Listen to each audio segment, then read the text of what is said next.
Rike Iskandar alias Akew resmi dilantik sebagai Ketua Umum Komite Olahraga Rekreasi Masyarakat Indonesia atau KORMI Kabupaten Bogor periode 2023-2027 yang berlangsung di halaman kantor Kecamatan Lewiliang, Kabupaten Bogor. Akew resmi menduduki kursi Ketua Umum KORMI Bumi Tegar Beriman di 4 tahun ke depan, usai dibacakan surat keputusan oleh Sekretaris Umum KORMI Jawa Barat Al-Hijaz Farabi dengan nomor 260-KORMI Jabar _9-2023 tentang pengesahan susunan pengurus KORMI Kabupaten Bogor masa bakti 2023-2027 yang ditetapkan di Bandung tertanggal 29 September 2023 oleh Ketua Umum KORMI Jabar Denda Alamsyah.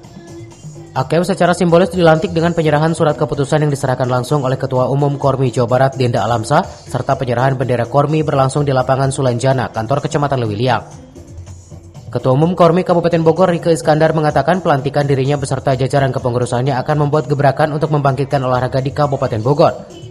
Kedepannya pengurus KORMI yang baru dikukuhkan akan berkeliling di 39 kecamatan lainnya dengan membuat kegiatan yang melibatkan masyarakat lebih banyak. Intinya adalah pelantikan KORMI, tapi juga karena kita KORMI itu targetnya adalah APMO ya. APMO itu adalah angka partisipasi masyarakat olahraga. Jadi kita pengen setiap kegiatan itu KORMI itu harus ada kegiatan olahraganya. Nah, oleh itu saya ambil Lewiliang karena Kabupaten Bogor luas. Saya pikir kita ambil di barat di pelantikan hari ini. Mungkin nanti kedepannya kita akan keliling semua Kabupaten Bogor.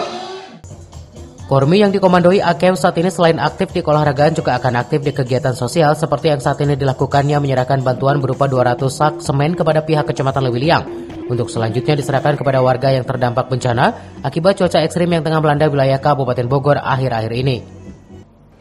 Dari Kabupaten Bogor, Suhanda Abriji melaporkan.